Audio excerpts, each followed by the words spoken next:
Lincoln is currently the only manufacturer to offer luxury vehicles with rear inflatable seatbelts, a new technology that combines the benefits of safety belts and airbags, both of which have a proven track record for saving lives.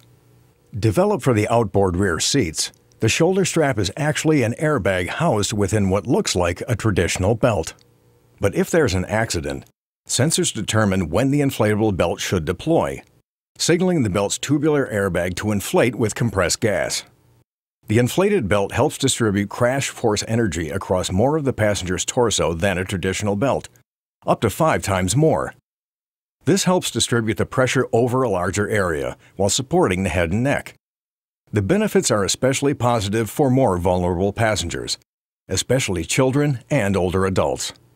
Slightly larger than a standard shoulder belt, test participants commented that the inflatable belts were more comfortable to wear, a trait that may help increase belt usage. Rear inflatable seat belts are available as class-exclusive features on the all-new 2013 Lincoln MKZ midsize sedan and the 2013 MKT full-size crossover.